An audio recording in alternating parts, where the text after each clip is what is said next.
Well, for example, the cinema, the Egyptian cinema, for example, have played a great role in uniting the Arab world for a long time, and it's been still doing that role.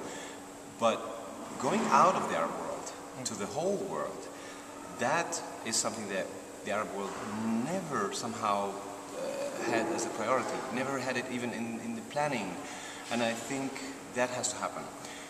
Every now and then you have someone like Youssef Chahine, the film director from Egypt, or something that he goes and co-produces with France or something, and he gets distributed in France, not to the States a lot, but the States is a big complicated matter. It's always a bubble closed on the United States, and I think they have to do that more than us.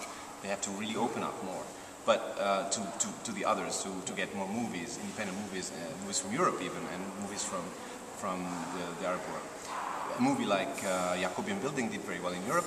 A movie like Heliopolis, my last co-produced independent film, did very well in the world in Europe, and even in Marrakesh Film Festival, and Cannes, Venice Film Festival, 1-0, my last film. So we do have some films that go out to the world in film festivals, but they don't get distribution.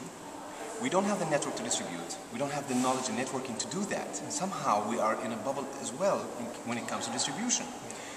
Why is the question we should ask, and how we change that is exactly why we're here. Tell us a little bit about something that you mentioned a few times, that there are very few unifying political figures in the Arab world, and yet artists, and that can be poets, filmmakers, producers, actors, have managed to transcend that. And you gave an example of being approached by people on the street in Tangier over the last few days. Oh. You know, this is what culture does. Culture actually always unifies. Culture is the universal language of human beings. Art in general is, while politics is the art of the possible. If you understand it and if you apply it and you have the right leaders, the right kind of leaders who unite, who understands that they are there to unite people, to get people to know each other, not diverse and divide and make them more polarized. If your mindset is set like this, to divide, not unite, this mindset is always the mindset that will always keep you in a bubble as well. It will never really open up to the whole world. We were historically, I mean, since the revolutions and the independence we got from the colonization era, we had only few leaders who think like that, who think about unity, and we never had a long-term chance to change that, like Abdel Nasser in Egypt.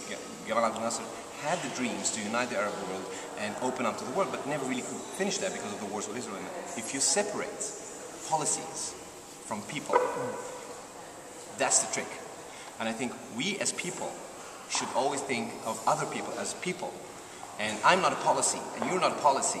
We have to give the credit or the blame of policies to those who put these policies. And we as people should always never be polarized, try to not be polarized, and try to unite as human beings. And the best way to do that is art, is culture.